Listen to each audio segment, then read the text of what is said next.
श्रीमद् भागवत महापुराण चतुर्थ स्कंद अध्याय 16। श्रीमद् भागवत महापुराण चतुर्थ स्कंद षोडश अध्याय।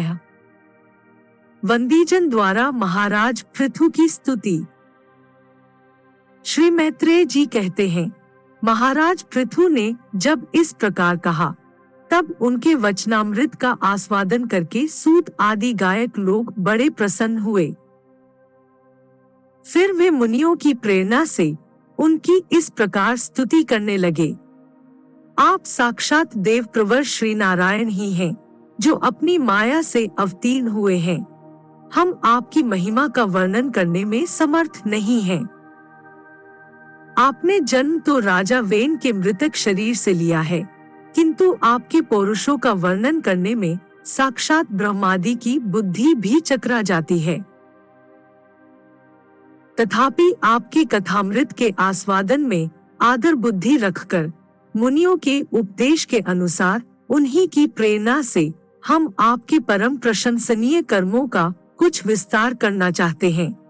आप साक्षात श्रीहरि के कलावतार हैं और आपकी कीर्ति बड़ी उदार है।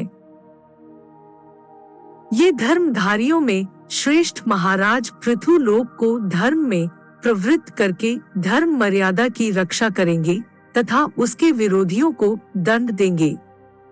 ये अकेले ही समय समय पर प्रजा के पालन, पोषण और अनुरंजन आदि कार्य के अनुसार अपने शरीर में भिन्न भिन्न लोकपालों की मूर्ति को धारण करेंगे तथा यज्ञ आदि के प्रचार द्वारा स्वर्गलोक और वृष्टि की व्यवस्था द्वारा भूलोक दोनों का ही हित साधन करेंगे।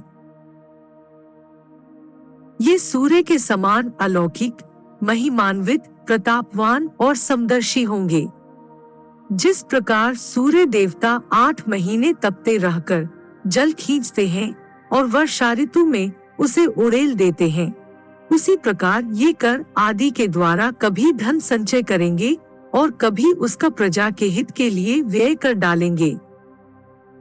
ये बड़े दयालु होंगे। यदि कभी कोई दीन पुरुष इनके मस्तक पर पैर भी रख देगा तो भी ये पृथ्वी के समान उसके इस अनुचित व्यवहार को सदा सहन करेंगे। कभी वर्षा न होगी और प्रजा के प्राण संकट में पड़ जाएंगे तो ये राजवेशधारी श्रीहरि इंद्र की भांति जल बरसाकर अनायास ही उसकी रक्षा कर लेंगे। ये अपने अमृतमय मुखचंद्र की मनोहर मुस्कान और प्रेम भरी चितवन से संपूर्ण लोगों को आनंद मग्न कर देंगे। इनकी गति को कोई समझ न सकेगा। इनके कार्य भी गुप्त होंगे तथा उन्हें संपन्न करने का ढंग भी बहुत गंभीर होगा।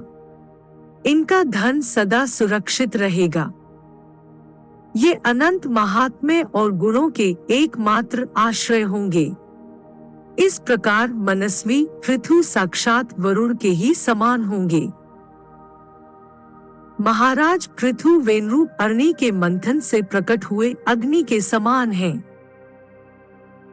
शत्रुओं के लिए ये अत्यंत दुर्धर्ष और दुहसा होंगे। ये उनके समीप रहने पर भी सेनादि से सुरक्षित रहने के कारण बहुत दूर रहने वाले से होंगे। शत्रु कभी इन्हें हरा न सकेंगे।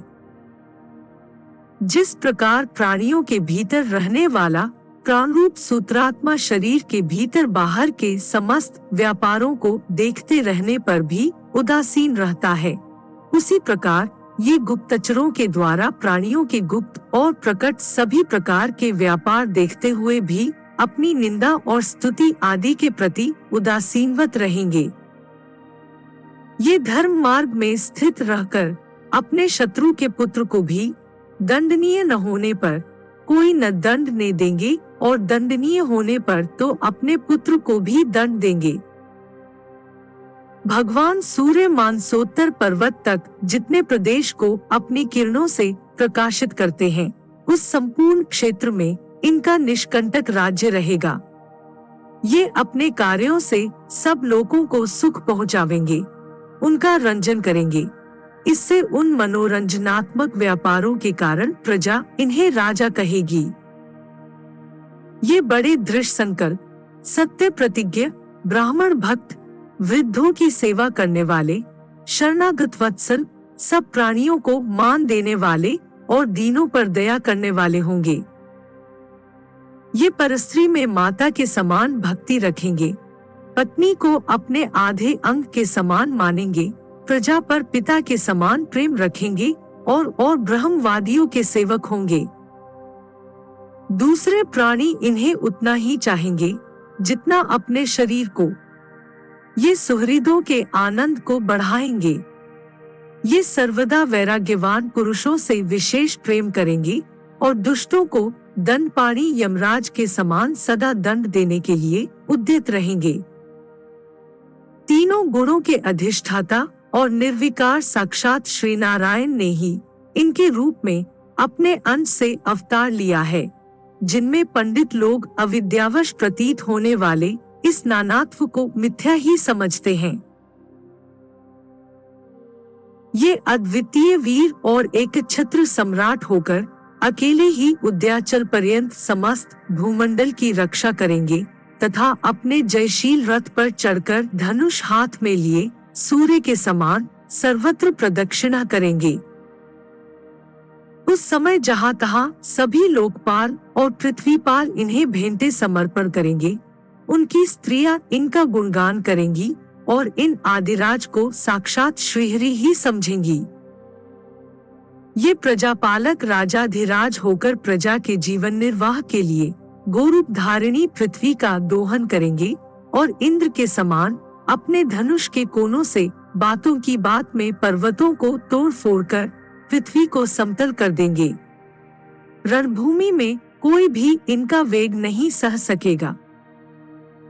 जिस समय वे जंगल में पूंछ उठाकर विचरते हुए सिंह के समान अपने आजगव धनुष का टंकार करते हुए भूमंडल में विचरेंगे, उस समय सभी दुष्टजन इधर-उधर छिप जाएंगे। ये सरस्वती के उद्गम स्थान पर 100 अश्वमेध यज्ञ करेंगे। तब अंतिम यज्ञानुष्ठान के समय इंद्र इनके घोड़े को हर कर ले जाएंगे। अपने महल के बगीचे में इनकी एक बार भगवान सनत कुमार से भेंट होगी। अकेले उनकी भक्ति पूर्वक सेवा करके ये उस निर्मल ज्ञान को प्राप्त करेंगे जिससे परब्रह्म की प्राप्ति होती है। इस प्रकार जब इनके पराक्रम जनता के सामने आ जाएंगे, अब ये परमपराक्रमी महाराज जहाँ तहाँ अपने चरित्र की ही चर्चा सुनेंगे। इनकी आज्ञा का विरोध कोई भी न कर सकेगा तथा ये सारी दिशाओं को जीतकर और अपने तेज से प्रजा के क्लेश रूप कांटे को निकालकर संपूर्ण भूमंडल के शासक होंगे। उस समय देवता और असुर भी इनके विपुल प्रभाव का वर्णन करेंगे।